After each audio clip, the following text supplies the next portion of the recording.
Good morning, good morning. Good morning. Good morning. Good morning. I'll just wait a second to let some people join. It's Mondays with Tara and Andre.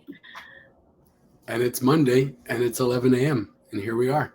And here we are. Isn't, Yeah, isn't this isn't this remarkable? I'm in one location and you're in another location, which many people, I guess it's not a big deal. But for me, uh, being able to pull this together is quite the accomplishment. I should not date myself in that way, but it's funny. I feel young physically, but when it comes to technological issues, sometimes I feel kind of not so young. But anyway, here we are and happy to be. here we are. But you are getting better. That's the I thing. That's the thing am. with most things in life, like today's topic, jealousy. We can get Mhm. better. We always Nice can get segue. better. Yeah, they Yeah, do get better, right? exactly. Absolutely. Yeah, Exactly. if we stay at it, I think we could have easily turned from it. Right when it's difficult, we could say, well, it's too much, and then we just turn from it, and that's it. But we stay with it, and we keep making efforts, keep making attempts. We try to do what we can, and it does change. It does get better. It does. So, for those who are joining us, if you're new to this, we do, as Andre said at the beginning, come live here every week at 11 a.m. Eastern with topics around polyamory, relationships, sex, communication. And today we're talking about one of, I think, the biggest topics that comes up when people are coming into the group. And I think when they're starting non monogamous relationships, which is jealousy and how we can feel more secure in our relationships. Right. Yeah, and it's not just limited to people who are open wedding or in polyamory. Many people who are in monogamous relationships get that as well. But you're absolutely right. When even before people start to open up, when they find out that we're open, they're often, well, what about how do you navigate it? I mean, don't you get jealous? So it is probably the biggest question we get asked, right, immediately. So yeah, we'll talk about that. But before we do that, we have to talk about what's coming up this weekend. Yeah, the Is that right? Pride Parade. Yeah, the big Pride Parade, right? So if you're going to be in Toronto area this Sunday, June 26th, we'd love for you to join us in our walking skating float in the Tribe Toronto Pride Parade. Tribe Toronto Yeah. Pride Parade. Toronto Pride Parade. It's going to Yes. be there. I don't get it straight. It's going to be there. Yes. So June 26th, there's been links in the group to register, but we'll also drop one in the comments here.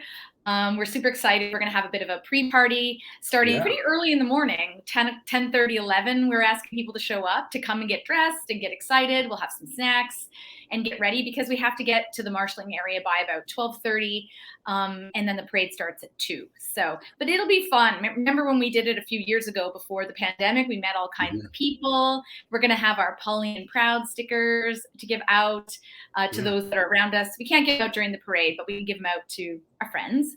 And yeah, so it's going to be super fun. So register and join us. And yeah, that'll be pretty exciting. So that's our first announcement. Our second announcement is that we are going to be starting our Polyamory Mastery Hmm. group program this July. And so we'd love to invite you to join us in that. And this is specifically, it's an 8-week program specifically for people who are in couples or two-person partnerships. And so I'd say for people who are like newly opening up, or if Hmm. they've been doing it and having some issues, including things like today's topic, jealousy. Yeah, what a great topic. I mean, it's a horrible topic and it's a great topic at the same time, right? But it is one that rather than just simply turning from and having to go away bruised, we can talk about it and find out how we can be less affected by jealousy, what we can do to affect our relationship with it, and how we can gain mastery over it. Yeah, exactly. So, what we did for today, because this is such a big topic for people, is we put together a bit of a worksheet that you Mhm. can receive from us. So, just type mastery in the comments. And we can also, if you do want to know more about our program, you can drop that same word, mastery, or some sort of master, and I will send you a DM, and we can go from there. We can set up a call to chat, and we can even talk about how you feel about that worksheet. So Mhm. today we're going to give you a small taste of what we would spend a lot more time on in the program, given that it's such a huge topic.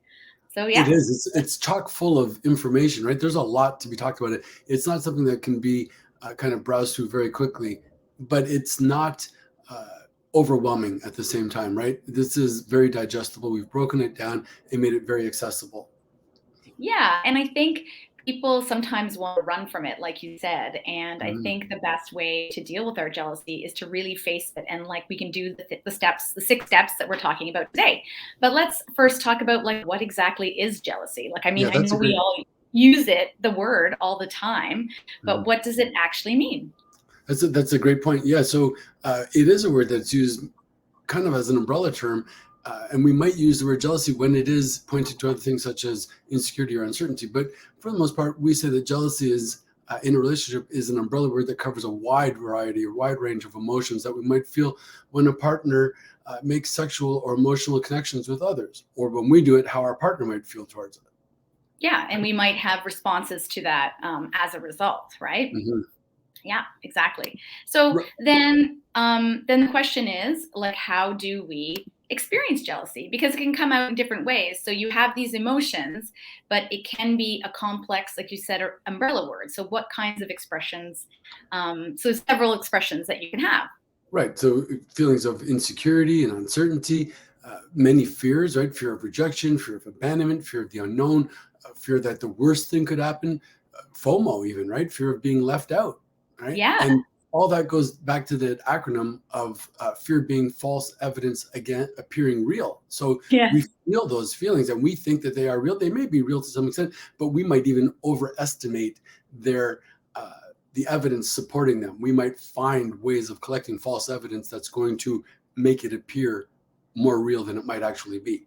Oh Right? yeah, But exactly, yeah. exactly. And it often results for many people in feeling not good enough or inadequate, Oh yeah. or even with some competition and that sort of thing. But I like what you said about like the stories, because this is what I always talk about with my clients, is the stories we create in our head, and it impacts us so much because especially with jealousy, I think we forecast a very dire future and what's going to happen to us. Like my partner's romantically involved with this other person, and it's just their way of trying to break up with me. Or, comparison. So their attraction to this person is a sign that there's something unattractive of me, those Mhm. sorts of things. Right. And that creates, unfortunately, a lack of safety, right? We don't feel secure in that relationship. The things that we might have known previously, we might have had these ideas that were kind of put in place, these tenets that we subscribe to. And now all of a sudden things are changing. And where does that leave us, right? And it opens us up to uh, what happens if they fall in love with somebody better, whatever better might mean? Are we going to be abandoned, right? And there's the unknowns that might be the fuel to really, let those feelings and those fears go unchecked into something of a life of its own. But we will find ways of looking at what's at play, finding ways of identifying and turning down that volume and reminding ourselves that we are valid and viable. No, exactly, exactly. So I think for me, when I'm feeling most jealous is often when I'm comparing myself to someone Oh, else, yes. or I'm feeling like what I am is falling short of someone else. And we even had that a bit of that experience when we were at a club on Saturday. Sure. I was so distracted by Yeah. what was happening to all the other people.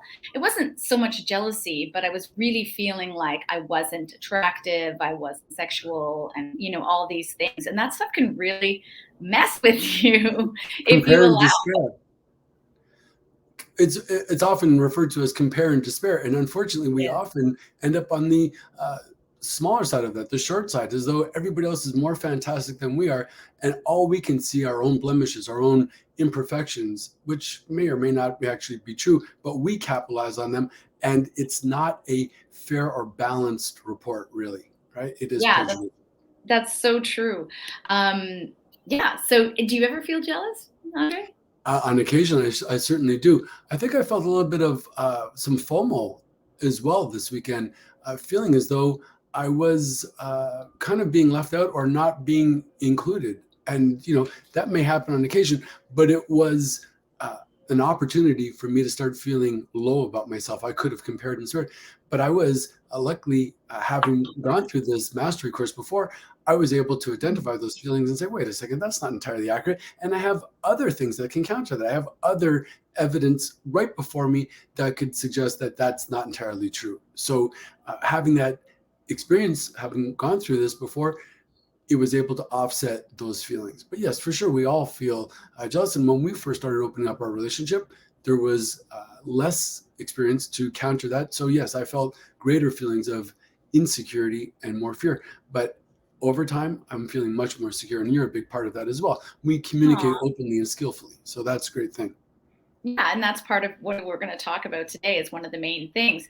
I think, yeah, I think the thing is it doesn't like completely go away, right? Like I think I wrote in the email today, sometimes you get a little jelly, and Mhm. I think that's okay. And it's I think the difference for me at least, and I'm guessing you probably agree, is the sort of the recovery time is much shorter.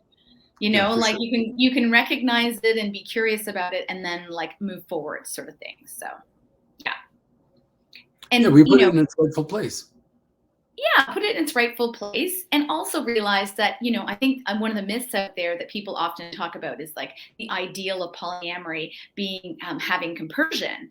And I think some people go like, oh, I'm not a good polyamorous because I don't feel 100% compersion. And I think that's a bit of a myth. I don't think you have to feel compersion. I think you can feel anywhere from neutral to compersion. And I think that's okay. Neutral is fine to work towards. But it's interesting that you should start off offering that people might have this idea that if they're not being uh, having access to that type of compersion, that they're in some way failing, but they are doing that by comparison to the others, right? So again, it's compare and despair, as though I should be at this marker already, and if I don't, it's somehow an indication of my being insufficient in some way, and that's simply not the case.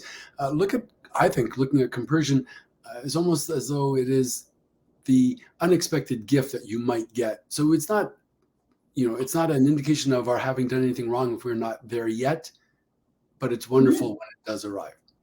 Yeah, And exactly. And you but, and but you you- might how sorry, about just really briefly, if we've not heard the term compersion before, might you tell us a little bit about what that is, what that means? I think, generally a definition would be compersion is when you feel happiness for your partner's happiness. Right. Pleasure So, for the other and person's pleasure. yeah, Yeah. exactly, exactly. So, you're 100% happy every time they go on a date or they're having amazing experiences with other people. Like that's kind of compersion. Um, Perfect compersion if it's Perfect 100% all the time. compersion. But if it's not, I think in my own personal thing, I felt a lot of compersion for you at times. Where I was very happy that you're going out and thought, wow, this is great. Like she's being energized with other people. She's being intellectually or romantically stimulated. It's wonderful. But then even after that, there's been other times when I felt FOMO or insecure or jealous, and it's not to say that it's going to be absolute, and it's not to say that it will forever be one way or the other. Exactly. Oh, Andre, someone's noting, I think because the captions are going, if people are watching, that we probably need to speak a little slower. Okay. Me too. I'm sorry, we're so excited about this topic, so we will tamp it down a little. Yes. Well, what's the rush? So, huh? What's the rush? There's no rush, but There's we no. do get excited about this topic. So we're going to jump into the 6 things. And also because there are so many things that we're wanting to say, right? I mean, there is a lot of information. So, yeah. Yeah, exactly. It's why we can only touch on the topic today, and that's why it is a big part of our program and something we work quite deeply with people working through several exercises and activities that you do on your own and with your partner to kind of work through where your jealousy is coming from. But we're going to talk a bit about those things now. So, number one. Start with managing the immediate stress response. Great idea. So, Exactly. an analogy to that would be recognize there is a fire and find ways of remaining calm so you can put out the fire. Rule number one in any fire situation: stay calm. Exactly. Exactly. And in terms of managing your immediate response, some things you can do is like, okay, where are those feelings in my body? Like locate them in your body and stretch and breathe into those areas. Even just taking a few moments and a few mindful moments and breaths can really make a huge difference in any circumstance. Yeah, no doubt. And when you identify them, you can calm down that area, which will leave you freer and more objective on how you're able to look at and feel these emotions, right? But counting to 10 is a really easy, simple way of doing it. Or if that's even too difficult, we might even count 10 things in the room or wherever we are. Something that kind of Yes. refocuses our attention just for a moment, just to Yeah. let our stress levels drop enough that we might be a little bit calmer, a little bit more rational.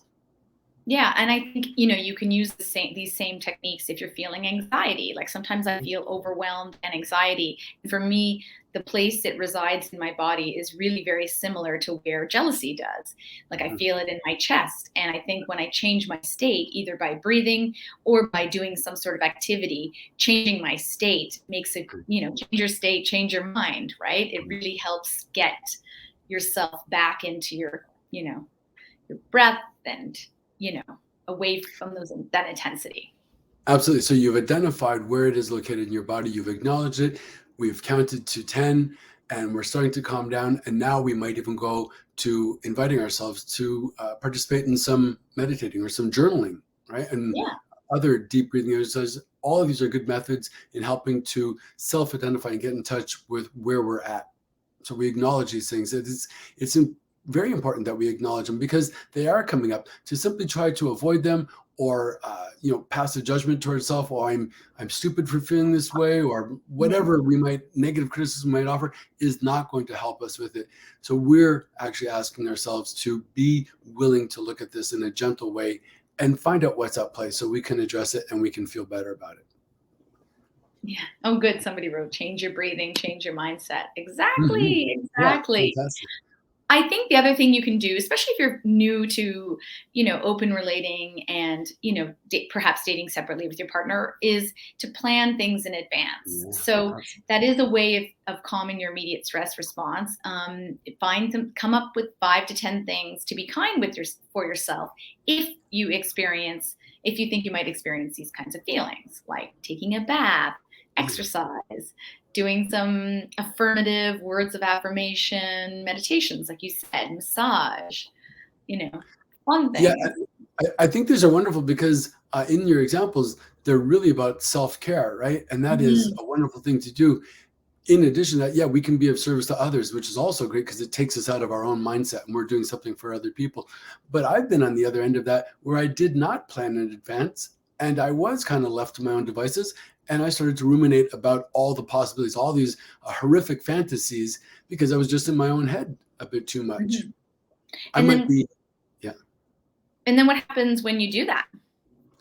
Well, I'm finding that negative evidence, right? I'm finding all ways to support my fears, and I inflate it and I overestimate it, and all of a sudden, it's kind of taken on a life of its own. And I am that collateral damage. I am the victim of all of that stuff, as opposed to perhaps say, finding ways of interacting with friends and family, people who love me, who might support me, help me to feel more connected, less Mhm. isolated, less abandoned, whatever the fear might have been. So planning in advance is critically important. I think it's a wonderful idea. Mhm. And if you're in those moments, I suspect that you're able to pull yourself out by doing things like self-care and that sort of thing, exercising, that Yes, sort of without a exactly. doubt. Yeah, and even if you haven't planned in advance, there's nothing stopping you from being able to take some of these ideas and implement them at the drop of a hat, at a moment's notice. Yeah, Because we never know exactly. when jealousy is going to hit us, right? I mean, it's one thing if we plan a date and, I know 2 weeks from now you're going to go on a date and maybe it's been all that buildup, but sometimes something that happened and you feel a pang of jealousy right out of the blue. So Mhm. we can go at it as well. Even if it's not planned in advance, there's always something we can do to make ourselves feel better about it. Exactly, exactly. So the number 2 thing you can do of 6, the first one was, dealing with the immediate stress response. Number Mhm. 2 is once you've cooled your fire, you can look at where your feelings are coming from. So Mhm. introspection, so looking within. Because this is where the work is, right? This is where you know, I'm going to figure this out. So, Yeah, absolutely. It makes me think of two people who, might have a wildly different set of experiences in the same type of scenario, right? So you and I have one response, and the next people next to us might have a different thing. What is it about this situation that might be so triggering to me? What is it about the situation that is bringing up all of these thoughts and feelings with that level of intensity? So when we can mhm, look introspectively, we can find out what's at play. Yeah.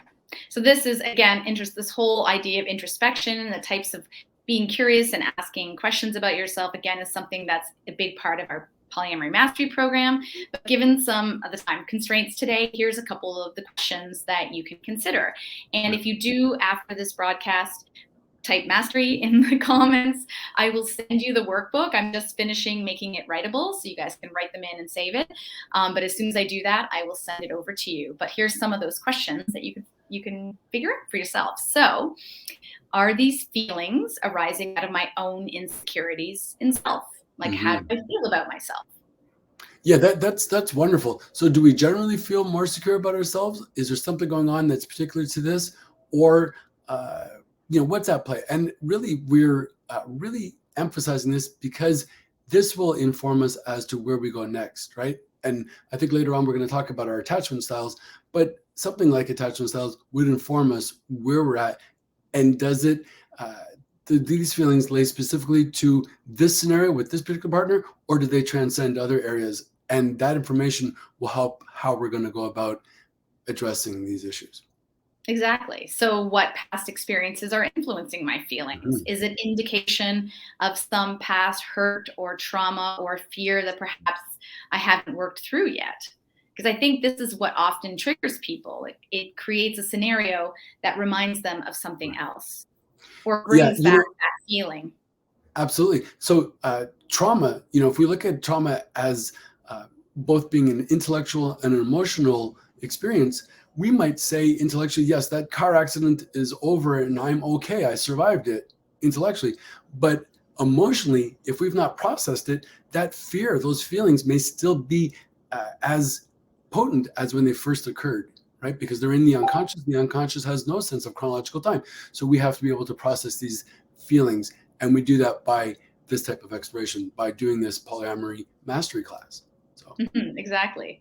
So I mean, it's interesting that you mentioned about the accident, because you reminded me of my own accident from 2019 where I got hit by a car. And, I still have the scar, I still have pain associated with it, all of that. And I mean, the other scar is in the interior. And while I've worked through some of that, I have to admit, and you know this because you drive with me all the time, that I do get a little nervous when I'm in the car about hitting passengers, and crossing the street. I'm always like extra careful and extra worried about it. So we kind of still, I know that little wound is still like buried in there. So that's, But I hope you're also able to acknowledge just how far you've come in that time, because you were willing to really look openly and honestly about it and to be able to allow for that processing so you could get to a new position with it. So no, exactly. Oh, thank you. Thank you.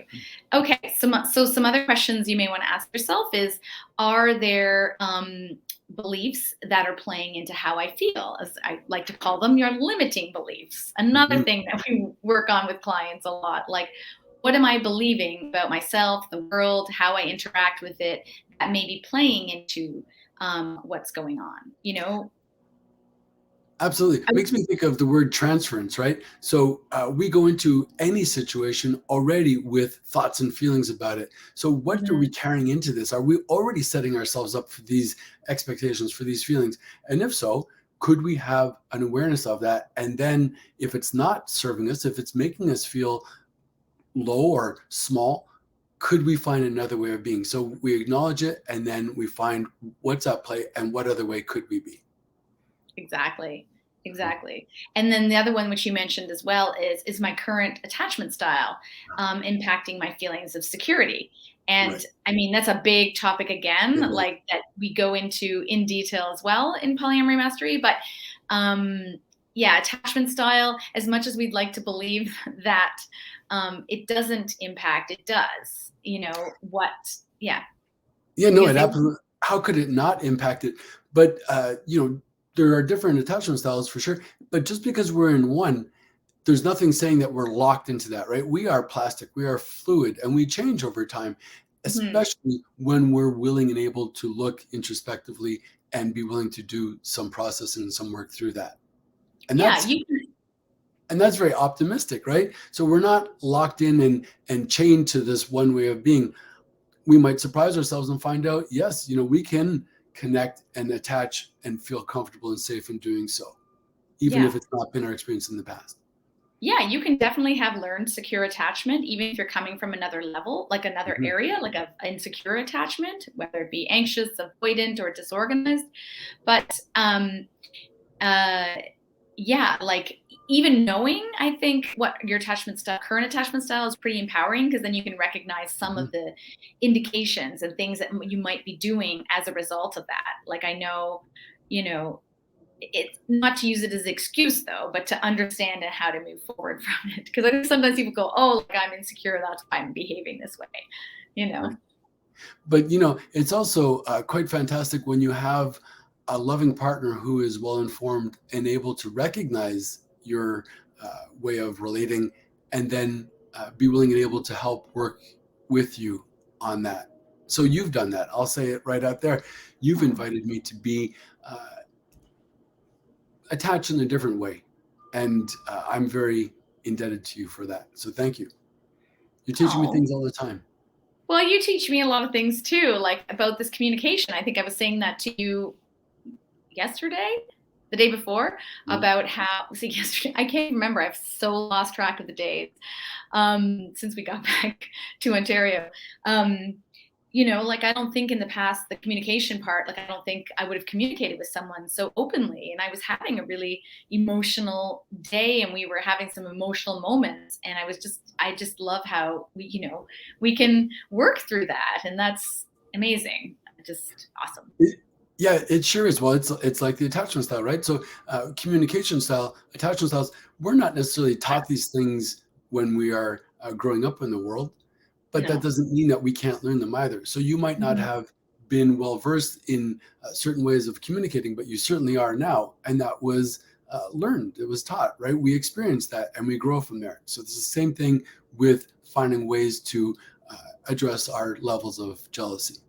Yeah, and I'm Uh, super excited because I've signed us up to take that course on mhm. attachment and trauma and impact of relationships. So we're going to learn even more about it. So, because I feel like I know a fair amount, but I'm really Mhm. excited to learn from some professionals who work Mhm. specialize in this area. So we're going to bring that into the program as well. So that's going to be pretty amazing. Pretty It sure amazing. is. Mhm. So number three of the six, Number right? 3. We look at the ways jealousy is negatively affecting us, right? Yes. So, We're looking at how jealousy is negative affecting us as an individual and also mhm. as a couple, but we're going to start primarily with the individual. How does it affect us? Yeah, so how does it demonstrate? How does it Yeah. act out? So sometimes, depending on how you're feeling, it can be anger. You could be quite Hmm. angry. You could Oh yeah. feel disgust, frustration. Lashing out. We can become aggressively passive or passively aggressive. We can shut down or be withdrawn emotionally, right? People become disengaged. They're like, oh, yeah, whatever. And it's like really that disengagement, that being uh, aggressively passive, is in fact a defense. It's their way of wanting to protect themselves. Just like aggression, often it is uh, not necessarily something we want to receive. But if we look beyond the initial demonstration, we see that it is generally born out of fear. So we Oh, recognize exactly. that, and then we find ways of addressing that so we can be less fearful. We can be reinvested, reanimated in the relationship in a loving way. Hmm. Like sometimes people act out in a way that they don't normally. Like one of my clients was telling me that they kind of revert to their child self, and they like almost like kick and scream, and they Mm, just really misbehave because they don't know how to. They don't feel like they have a space to express it yeah. another way. So we've been working on that, which has been amazing. It's so interesting that reverting back to the childhood way of wanting to kick and scream, it makes me think of what we call the pre-verbal state. We're not Mhm. yet able to articulate our thoughts and feelings, which is what we want to do ideally. Rather than demonstrate, we want to articulate. So we will help them find ways to put their feelings and thoughts, emotions into words. That's always the best way, right? So we can have our words and be able to identify what's going on. Mhm. And if you can't find the words, some people also use art. Some of my clients have been For sure. using art to with words and pictures and colors to express how they feel. Yeah, but you know what happens in that art therapy, and that's actually a great modality, is I think it's best served when we allow for that artistic expression, and then we can talk about it and really help the other one understand, help ourselves understand what's at play, what's going on, right? Hmm. Why does that sunny face in the picture have a sad face? Yes, What's going on? exactly. What is it trying to convey? Yeah, Exactly. So the other thing people often do, how they demonstrate. So understanding we're talking still about ways in which it's look at how it's right. affecting you and how it's being demonstrated. So one of Right. them is obsessing over things. So like a partner texting another partner, Hmm. or creeping. Like some people go. You wrote down in our notes, becoming a PI, so private Sure. investigator, and trying to find out all the information about the other person and then Mhm. obsessing about it. Oh yeah, and it's interesting in becoming the PI or creeping, right? They might even go so far as to go into their partner's accounts, their phone, whatever it is, and they might see all kinds of messaging going back and forth that's rather innocuous, but somehow that's dismissed. But then they'll find a word or two that will key in, and that will excite them, and they'll say, "Aha! There's the proof right there." Whereas, like, it's maybe 1% of the 99% of the conversation. We are looking to find that negative supporting argument again, Mhm. and that's just not Mhm. fair. It's not a balanced argument. We're not being Exactly. objective. Yeah. And then the other things people do, which leads us into our number four, is they create demands. So setting up new Mhm. rules, like more punitive rules, in hopes of protecting one from discomfort. Yeah. What can you give me an example of what a punitive rule might look like? Not to put you on the spot, but I'm curious if something comes to mind. Not to put you on the spot, but to put you on the spot. Things like I have to, well, punitive, things that are negative. I have to approve all your partners. Mm, You can't fall in love. Like things that are like not realistic or not mhm. actually doable, really, in some ways. Right. Right. Yeah. How would you control whether someone's going to fall in love or not? But really, that statement, that offering, that request is saying, I'm afraid that you're going to fall for somebody else and no longer want me. Right. It speaks Hmm. to my own feelings of insecurity, that I will be replaced, that I'm insufficient, that I'm not good enough. And those are all the things that we've been talking about, how we're able to offset these feelings, give another possible outcome to it. Exactly. It's so All right. unfortunate, a phenomena about jealousy, just very quickly, is that uh, I'll speak in the I part. So I feel jealous, and what I want is more security. So I grab onto you, and I'm like, "Come here, make me feel secure." And when somebody grabs onto us, most people, their response is, well, they want to get away. Like, I need more space. So it has actually Mhm. the opposite effect. My insecurities are pushing other people away, as opposed to being more secure, and then Mhm. in a different way communicating what I might want. I think there's greater chance of our actually getting that. Yeah, exactly. Like I think nobody can, there's like I'm there's two parts to this, right? Like someone can't solve your jealousy for you, like your partner can't solve your problem Right. for you. But I also believe that we play a role as partners in supporting our partners and Mm. their feelings. Yeah. And so that's why number four is talking about communication and setting agreements. Because I hear sometimes in some of the groups, it's like, it's your shit, you have to deal with it. And I Mhm. really Mhm. don't like that You know, sense. We definitely have to do our own work, but if you love someone, if you're in a relationship with someone, I think it's important to play a role and see how you can support them in that. But that requires some communication. Yeah. But you're absolutely right. As a loving, supporting partner, we want to be there and have some patience, have some understanding, have some gestures of generosity to support them. But really, it's an inside job, right? We can't have the other person make us feel one way or the other. We will determine that. Yeah. And we can get to that position by doing these things. Yeah, exactly. So taking steps to get to know yourself and also find ways to communicate and your thoughts and feelings with your partner.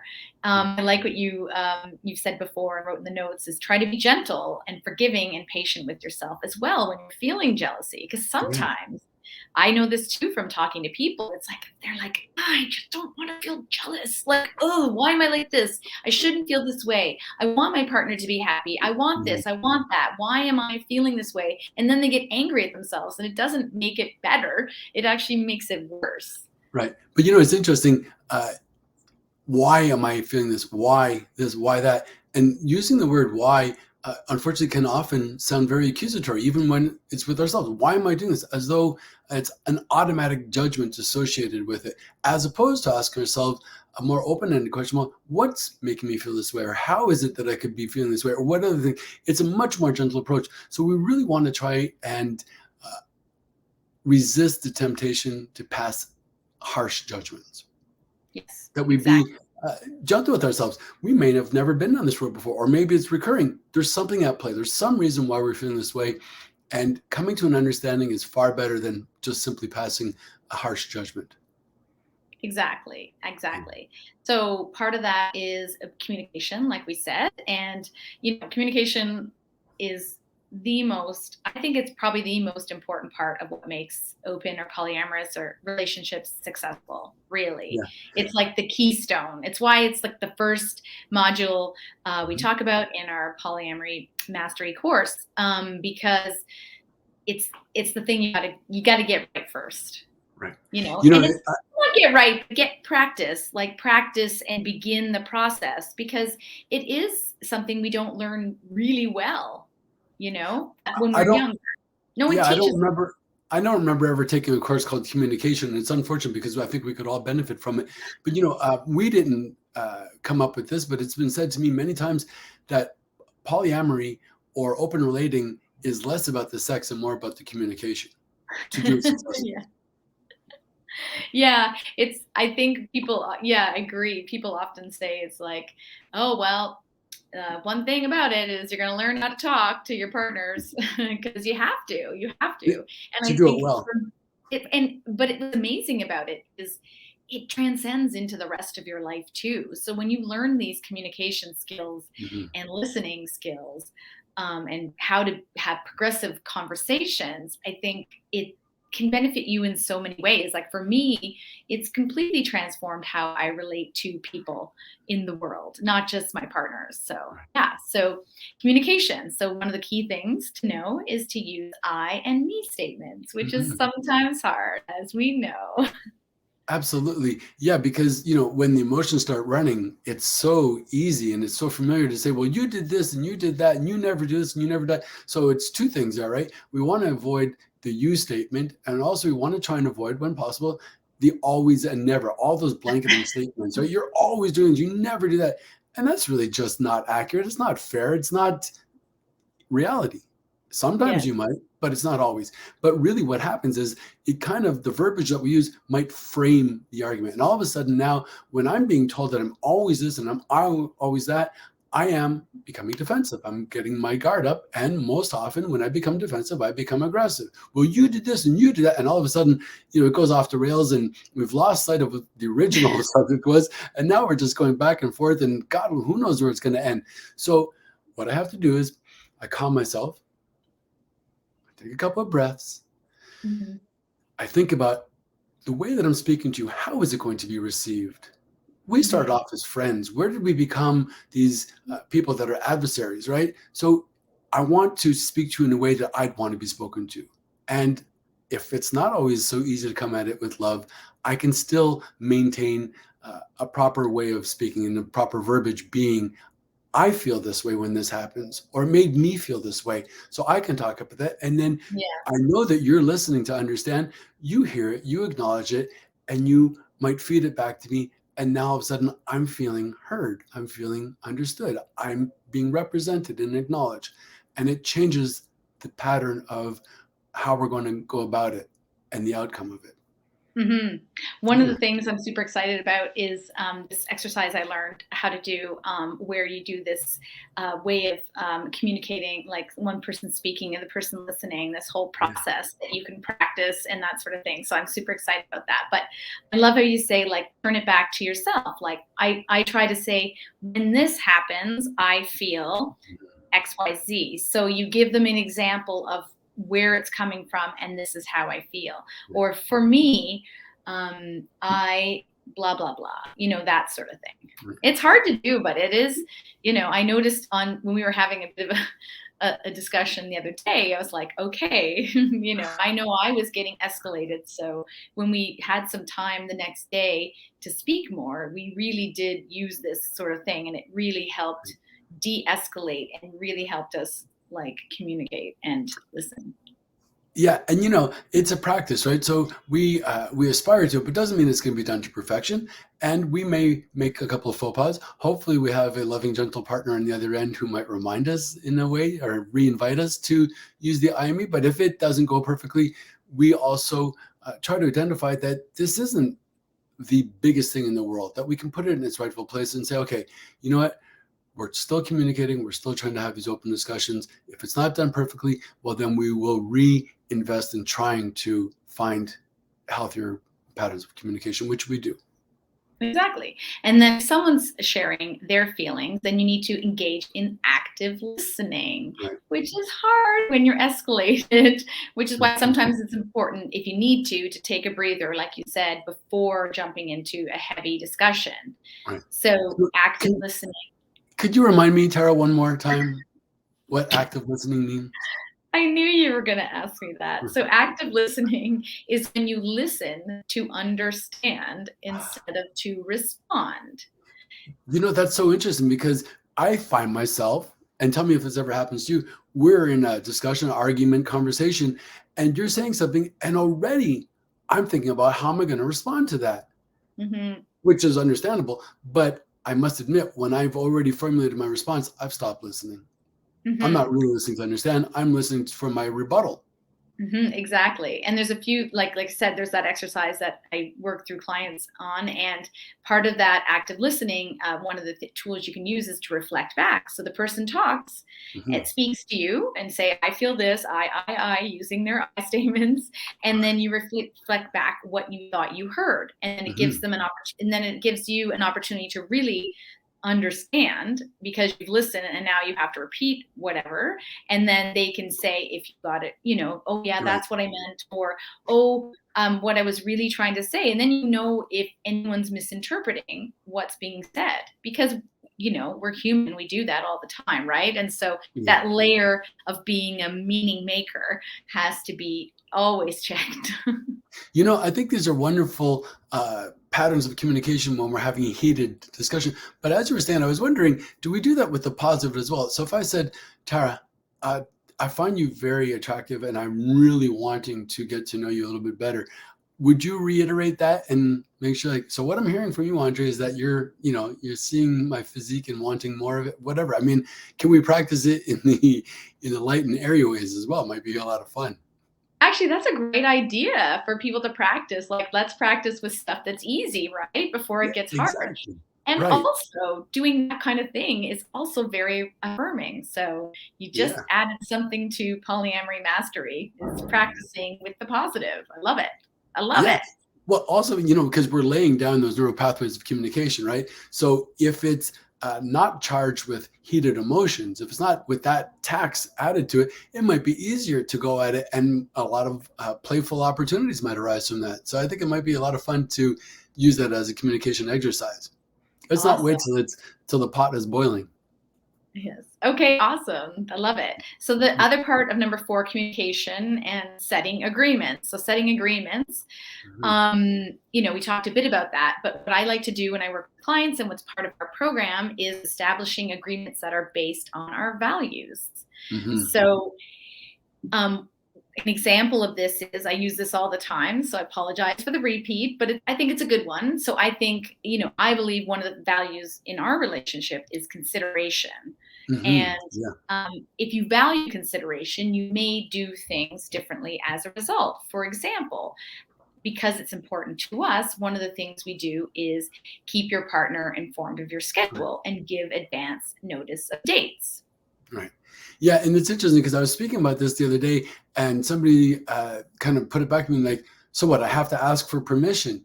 And it was the way that they framed it, as though their rights or their abilities or freedoms were being restricted, when in fact, no, it was a consideration that you might inform your partner or they might inform you, so we can schedule it. And then I can decide, well, what am I going to do now? whatever, but it's about that shared information. But it's done not so much with kind of asking permission, but more to the idea of being considerate. How would I want it to be known? I'd want to have as much time heads up as possible. So it is just in that way. How do we say things?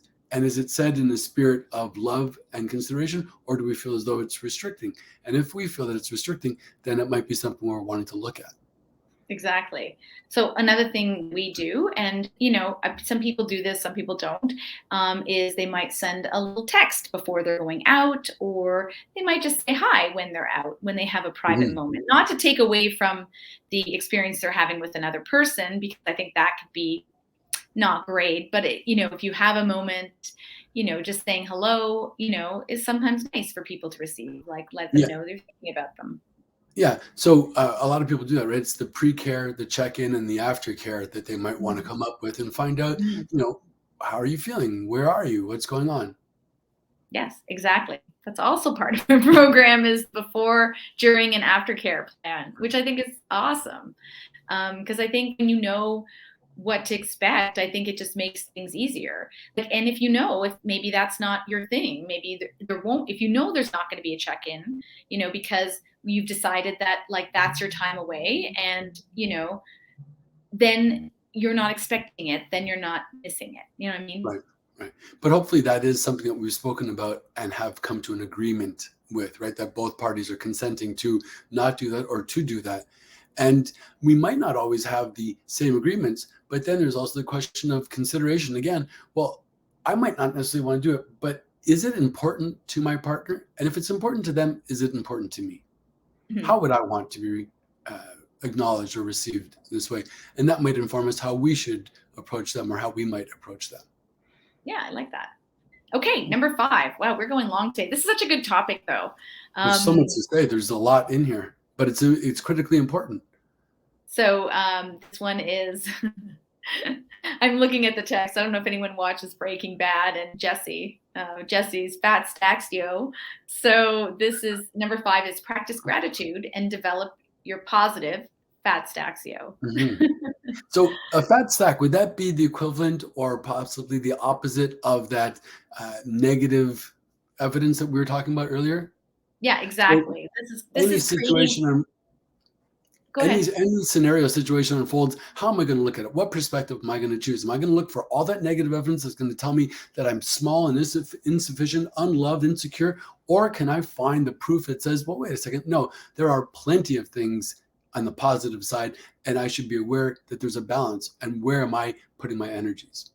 Yes, exactly. Appreciation, gratitude, thinking about what your partner does for you rather than what they don't, and of all the times when they're there for you versus when they're not, or remembering when they told you you looked hot in that outfit, or whatever it is, right? Like collecting the evidence, as you said, because I think, one of the things I always say to people about polyamory, they're like, oh, it must be so hard. Like you said, like it's, jealous and and, they could leave you at any moment. And it's like, well, that's true in any relationship, first of all. But the thing is, what's awesome about polyamory, as I tell people, is that my partners choose me over and over again. And I think that's even more secure than I felt in my entire life. Yeah, no, absolutely. I totally agree with that. You're frozen. You're back.